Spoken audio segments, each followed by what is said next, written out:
Bikin heboh, Jorge Lorenzo sebut bakat Maverick Vinales lebih hebat ketimbang Valentino Rossi dan Marc Marquez.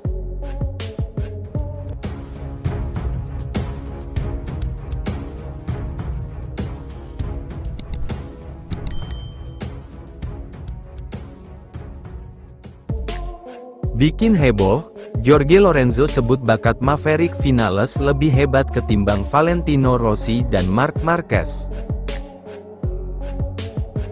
Ya bosku, juara dunia MotoGP 3 kali, Jorge Lorenzo, melontarkan pernyataan mengejutkan mengenai potensi mantan rivalnya, Maverick Vinales. Lorenzo, yang baru saja mengumumkan kerjasama sebagai pelatih Vinales, yakin bahwa Top Gun julukan Vinales memiliki bakat alami yang jauh melampaui beberapa pembalap yang pernah memenangkan gelar juara dunia di kelas utama, seperti Valentino Rossi dan Marc Marquez. Vinales yang memulai debut MotoGP pada tahun 2015 sempat dicap sebagai calon juara dunia.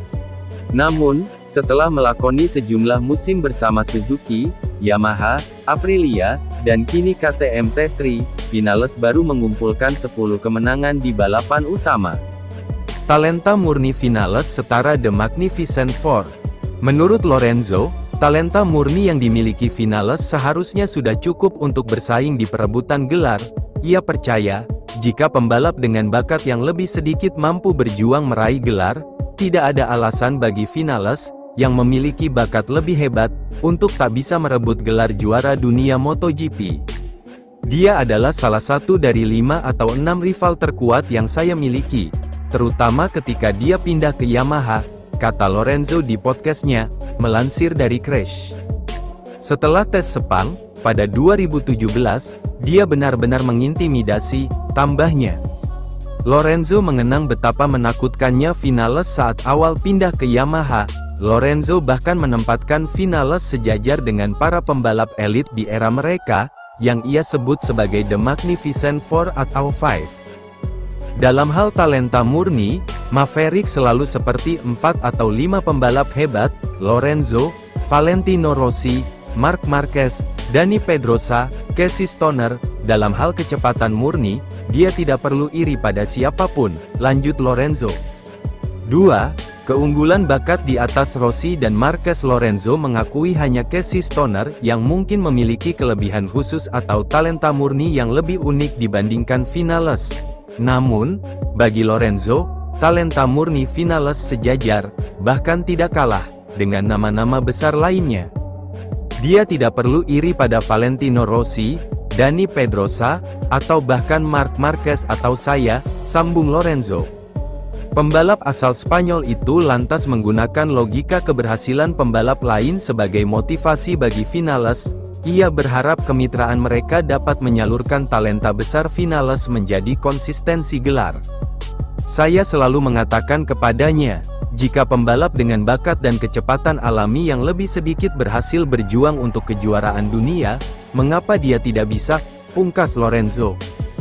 Vinales melalui MotoGP 2025 sebagai pembalap baru di KTM T3.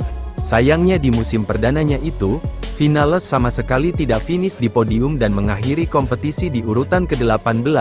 Selanjutnya di tahun keduanya bersama tim satelit KTM tersebut, Vinales menargetkan hasil yang lebih baik.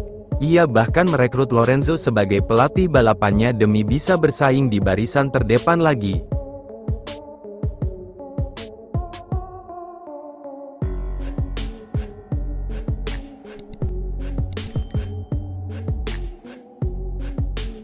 Jelang MotoGP 2026, kontrak Marc Marquez dan Ducati memanas. 2027 jadi tanda tanya besar. Ya bosku, hingga saat ini, ketidakpastian mengenai status kontrak Marc Marquez untuk tahun 2027 terus menjadi dilema yang mendominasi pembicaraan di kubu Ducati.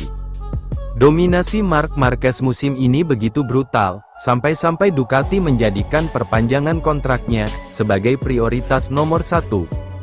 Namun, pada tahun 2027, akan ada perubahan besar pada regulasi MotoGP, yakni dengan mesin 850 cc, yang menciptakan ketidakpastian bagi semua pembalap.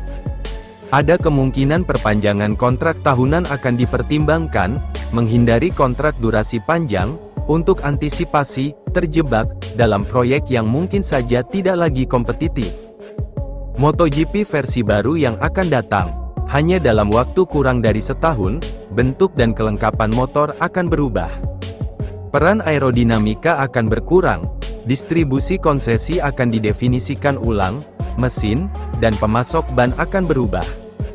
Ducati saat ini, menampilkan dirinya sebagai tolok ukur, tetapi tidak ada yang dapat menjamin, akan mempertahankan peran ini dalam skenario baru.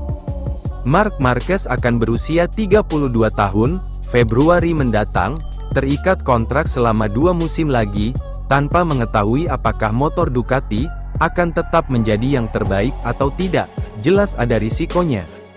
Di usia segitu, setiap keputusan kontrak memiliki bobot besar, dan dapat menentukan sisa karirnya.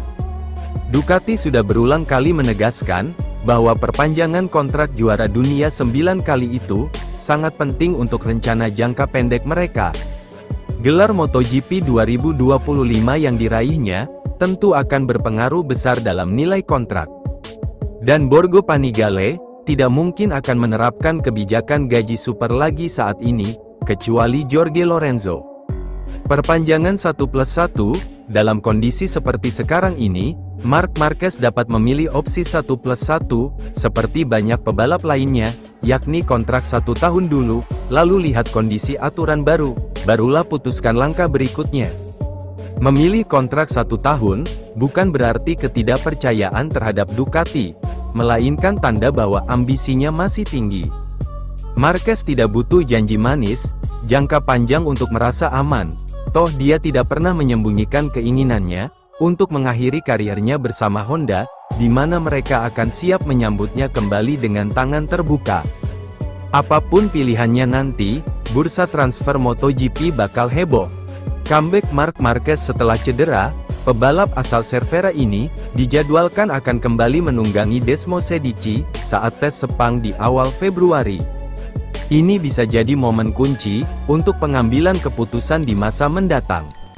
Rumput tetangga selalu terlihat lebih hijau. Setelah balapan, orang-orang membicarakan, apa yang dilakukan Aprilia lebih baik, apa yang KTM lebih baik.